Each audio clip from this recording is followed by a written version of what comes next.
Well, leaving unattended guns with young children is probably not the best idea. But that's exactly what ABC did in a special they're airing tonight, and that's caused some controversy. Trace Gallagher has more on this story from our West. And Megan, ABC is basing its series on this study in the Journal of the American Academy of Pediatrics. Now, what they're saying is this was jointly worked on by anchors Diane Sawyer and David Muir. I want you to listen now as David Muir kind of sets up the thrust of this story. Listen. The study tonight revealing that 7,391 children rush to the hospital every year with those gun injuries, so often accidents in the home.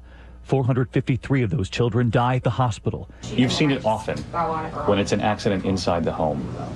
Yes, I have, and it's devastating.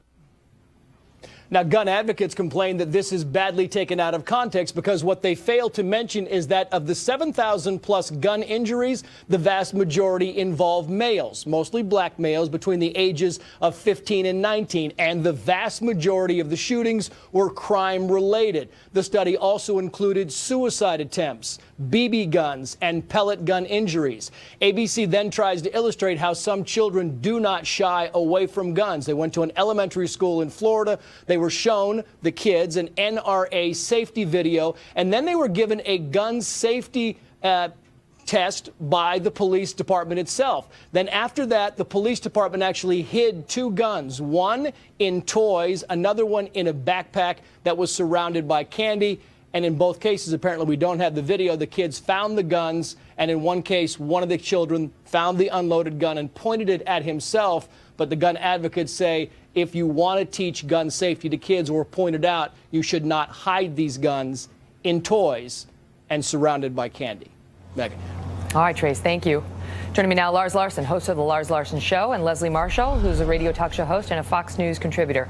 Lars, let me start with you on this. I get the point, right? Don't put the gun with the candy. But their point at ABC News was you show the kids, you know, the video. Don't touch them. Stay away from them. They're dangerous. And then the point is to make it a little enticing for them to see whether they will listen to the message they just heard. Why is that bad?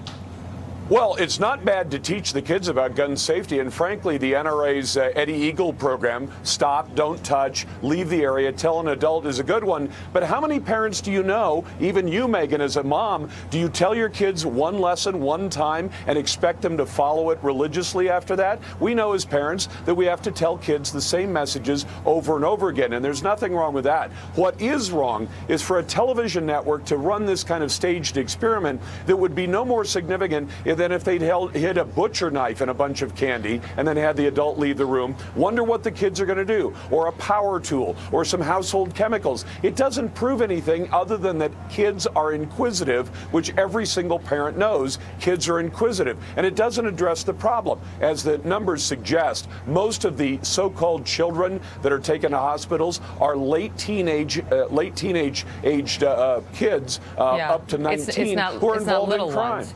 Leslie, your thoughts on it? Well, of that number, over 2,000 are accidents and not criminally related. But, Lars, I agree with you about having to tell kids over and over. I have a 5- and 6-year-old. We all know how that is. But the bottom line here is when we look at the school shootings, which we've had 7 of in the month of January alone, when we had 28 in the entire year last year, this message obviously is not working. Parents and grandparents, people who have children in their home, need to, if they're gun owners, be more responsible with their guns, obviously not hiding them in candy or toys, locking them up, not having ammunition, having safety locks on them. We know that in past shootings. We know that in Roswell, New Mexico. We know that in Nevada, in Sparks, Nevada. We know that in Jonesboro years ago, even in Newtown, children had access or took guns from their parents or grandparents, and this has resulted in injury or death. I'm not listen, I'm not going to disagree with Leslie. My guns are locked up when I'm not using them or carrying them, and it's irresponsible to leave them where kids can get them, although in a lot of households that I know of in more rural areas, kids understand guns are left out and unlocked, and the kids do not go out and play with them. They're taught well. And by the way, most of the school shootings that we've seen involve, again, late teenagers, most of whom have stolen the gun in one way or another and obtained it illegally. I mean, there's a difference between the little ones and,